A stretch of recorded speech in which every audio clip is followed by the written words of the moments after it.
You know what's painful? Watching a really good player waste away on a not-so-good team.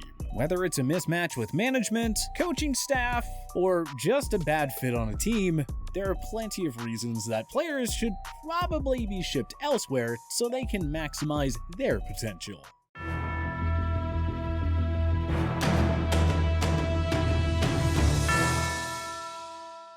Sometimes in the NFL, a fresh start is all that's needed for a player to rejuvenate his career and reach a Pro Bowl level again. We've seen it happen many times, whether it was Randy Moss turning into an unstoppable force once again once he escaped Oakland for Foxborough, or Ryan Tannehill turning into a Pro Bowl quarterback with 3 straight postseason appearances in Tennessee after seemingly being thrown to the wayside by the Dolphins. There are certain players who just need a little change of scenery to give their career a jolt. Here are 10 players in particular who could really use a fresh start somewhere else. Saquon Barkley. The New York Giants spent the number 2 selection of the 2018 draft on Barkley. That alone may prompt the front office to decide it's a necessity to keep Barkley around long term. But realistically, the new regime is way better off starting with a fresh slate. Barkley has been hampered by injuries over the last 2 years, and the Giants can't hang on to him just because the old regime drafted Barkley 4 years ago. And even if Barkley has a monster 2022 season, what next? Do the Giants make the mistake of overpaying for a running back only to see that contract become a burden in a year or two? We've already seen it happen with guys like Todd Gurley, Le'Veon Bell, and Ezekiel Elliott. Barkley can certainly still be great, but it just feels like he needs to go to a championship contending team that will happily build a large part of their offense around him. The Giants are in shambles and aren't about to escape this lengthy rebuilding phase. The best bet is for the Giants to simply trade Barkley now and rebuild the offense the way Joe Shane and Brian Daboll envision it. Even if Barkley gets off to a scorching start in 2022, the G-men can trade him for valuable draft capital ahead of the deadline. Moving on from Barkley will help the Giants long term, and the 2018 Offensive Rookie of the Year should be keen on the idea of competing elsewhere, on a team with a steady O-line and an actual shot at the Super Bowl. Ezekiel Elliott. We're of the point where if Zeke didn't have such a massive contract, Tony Pollard would have unsuited him as the lead running back in Dallas by now. But the Cowboys are stuck with Ezekiel Elliott's 6-year, $90 million contract for at least 1 more year. The structure of the contract means they can't realistically get out of it until after the 2022 season, unless the Cowboys can find a taker in the trade market. The 2-time rushing champion is seemingly past his prime and will not be a top 5 rusher anymore. Yes, he fared better in 2021 with 1,002 rushing yards and 10 touchdowns after a disappointing 2020 season. But 1,000 yards in a 17-game season isn't exactly eye-popping these days. The 58.9 rushing yards per game Zeke averaged in 2021 marked the lowest average of his career. We aren't here to say that Elliott is totally washed, but it's clear that he isn't the guy in Dallas anymore. The offense now runs through Dak Prescott in the passing game. Elliott would benefit from a fresh start on a team like the Baltimore Ravens, who have been known to run the ball effectively with multiple backs in their rotation. There's practically zero chance that Elliott will finish his contract with the Cowboys. I think we can all agree that both sides would benefit greatly from a fresh start. Frank Clark.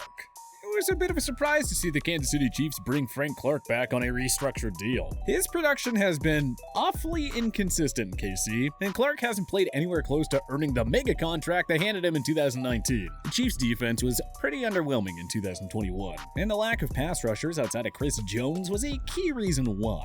Clark had just 4.5 sacks last season, 1 year after notching only 6. The Chiefs drafted Purdue defensive end George Karlaftis in round 1, giving them that much-needed outside rusher to complement Jones. Clark will get one more chance to buy himself a long-term future in KC, but to us, the writing's on the wall. Clark isn't the alpha pass rusher in KC the way he was during his time with the Seattle Seahawks. Clark could be an enticing reclamation project for a team in need of another pass rusher like the New England Patriots, Baltimore Ravens, San Francisco 49ers, or Cincinnati Bengals. But it's just not working out in KC anymore, and both sides should realize this sooner rather than later. Denzel Mims. The New York Jets drafted the former Baylor wideout with the number 59 selection in 2020, but it's become quite evident that things aren't going to work out here. New York hoped that the big 6'3", 207-pound target would emerge as Sam Darnold's go-to receiver. Mims was limited to 9 games as a rookie and posted a lackluster stat line of 23 receptions, 357 yards, and 0 touchdowns. The Jets shipped Darnold to the Carolina Panthers and drafted Zach Wilson with the number 2 selection in 2021. But the QB change did nothing to help Mims, who finished with a mere 8 receptions for 133 yards in 11 games. New York drafted Ohio State wideout Garrett Wilson with the number 10 selection in this year's draft. So, now Zach Wilson has Wilson, Braxton Berrios, the promising Elijah Moore, and veteran Corey Davis as his go-to pass catchers. Mims just hasn't cut it in New York, and it's clear that both sides would benefit from a fresh start. The Jets have a crowded receiver room, so Mims would be better off joining a team that's lacking depth at wideout and also has an elite QB that could actually make the most of his talents. The Green Bay Packers, Kansas City Chiefs, and Dallas Cowboys could all use him as a red zone weapon, for instance. The bottom line is that Mims should be granted a change of scenery at some point before the conclusion of the 2022 season. Jalen Reagor. It's hard to comprehend the Philadelphia Eagles' decision to draft Jalen Reagor over the more highly touted and current Minnesota Vikings superstar Justin Jefferson. But anyway, it's not just that Jefferson is one of the game's elite receivers now, it's also that Reagor hasn't made an impact in the Philly offense whatsoever, notching just 64 catches for 695 yards and 3 TDs through his first 2 seasons. The Eagles stopped waiting around for Reagor by trading for Tennessee Titans young phenom A.J. Brown. He and Devontae Smith should be a top-tier pass-catching duo for many years to come. And we haven't even mentioned star tight end Dallas Goedert yet. Philly GM Howie Roseman may as well deal away Reagor for a late-round pick or another younger player that has failed to reach expectations. Bottom line is, Reagor needs a fresh start with an offense that will actually find a way to get him involved. And at this point, the Eagles may as well take whatever they can get for him. Clelin Ferrell. Everyone knew the Oakland Raiders reached big time for the Clemson product at number 4 overall in 2019. Fast forward 3 years later, and yeah, sure enough, the Raiders have nothing but regrets over the draft selection. The Raiders passed on a handful of future defensive stars in favor of Ferrell. Guys like Devin White, Josh Allen, Jeffrey Simmons, and Brian Burns. That hurts, but there's no changing the past. Not only has Ferrell been non-impactful as a Raider, but he hasn't even grown into a consistent starter. Ferrell played 66% of the team's defensive snaps in games he suited up for in 2019, 64% in 2020, and just 24% in 2021. Newsflash, GM Dave Ziegler and head coach Josh McDaniels weren't here when the Raiders made the Ferrell selection. They don't owe him anything at this point. The Raiders' new brass need to cut their losses ASAP and either trade or waive Ferrell. You can't keep a guy around just because he was a high draft pick, especially when it was the previous regime that drafted him. Ferrell hasn't gotten anything going in 3 years. There is no sense in crossing your fingers and hoping the 4th year is the charm. Nikhil Harry. We know New England Patriots fans are sick of hearing about the fact that they drafted Harry over Deebo Samuel, A.J. Brown, DK Metcalf, Deontay Johnson, and Terry McLaurin. But too bad, here's another reminder.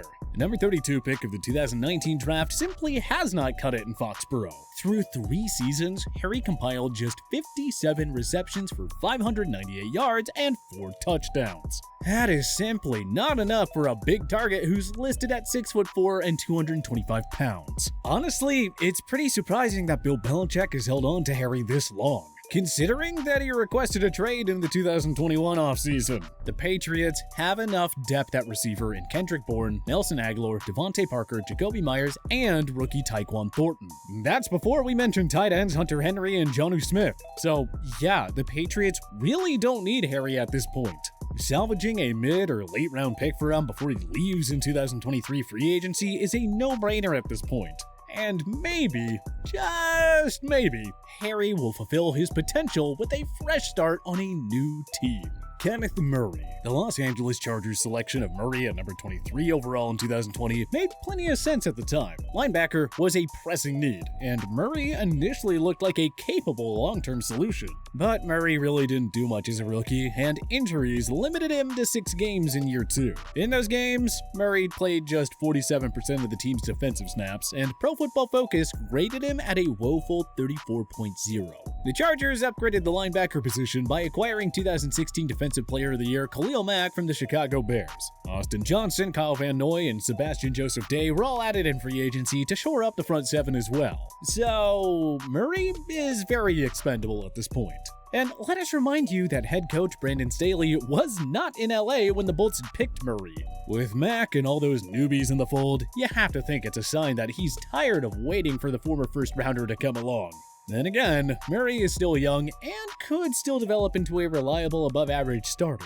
It's just gonna have to happen on a different team from the looks of it. Mackensie Beckton.